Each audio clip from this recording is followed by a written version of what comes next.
So what is the cure for the biggest ever LBO in Europe at the top of the market? Well, it seems to be you sell to a big drug company from the United States. Walgreens is buying Boots from KKR and its other investors, about a $6.7 billion deal in the first stage, and all told could amount to about $16.2 billion if they sell the second stage. So what's in it for Walgreens in this deal? Well, they've got a lot of potential numbers that are flying in the air. They say there's lots and lots of synergies.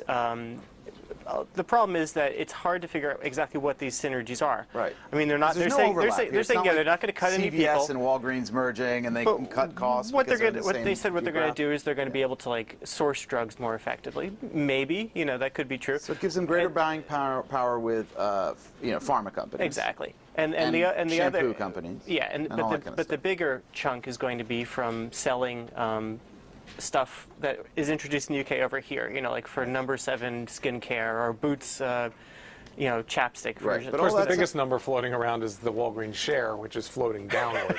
Right. So obviously, investors are not seeing the synergies. I mean, because the synergies here are basically procurement, possible revenue synergies with which investors, rightly don't count into their models today. Yeah, and the other thing is you have to wonder, why this company? Okay, it's acquisitive. It's done a couple of small deals that have worked out very well, and suddenly they can't find something in the U.S., so they're going way overseas. That's usually not a great sign because it's much harder to, it's easy to run a chain that's, well, the bet is like 2 hours away as opposed opposed than buying their own shares if you think that there's nothing left to buy. Dividend is probably better still, isn't it? Or dividend, but in other words, giving the money back. Of course, for KKR, this is quite a good deal relative to where it could have been. I mean, they bought. Yeah, I mean, this was a top of the market deal. It was one, back when the mega LBO was 2007. That KKR made a lot of plays both in the U.S. and in the UK on retail in particular. Right. This was probably their biggest play. There was some skepticism when all the debt that they, at the time, because it was the top of the market, got stuck with the banks for a long time. The value of the debt went down. And now they've found a pretty clean exit at a time when IPOs obviously are not going too well. They managed to find a great strategic buyer in this, and they've worked out. It's not a full exit, of course. They're selling 45% for $2 billion. Now, just to go back, KKR says they put in $2.45 billion of equity. They're getting $2 billion back today, but they still have 55% of a company that's worth $16 billion. And they've engineered this sort of clever two-stage exit.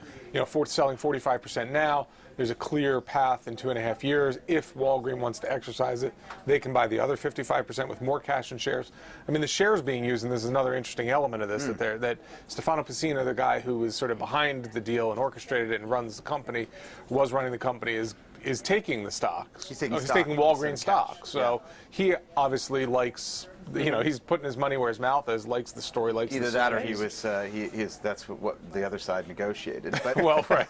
but either way, you basically have a 2.5 times or so, 2.2 times their money for a deal that was struck at the height of the market. Not so bad. Certainly would have been better than public markets, right? Yeah, better than public markets. Yeah. But we have no clear view yet on whether Walgreens is going to make this money pay off for shareholders.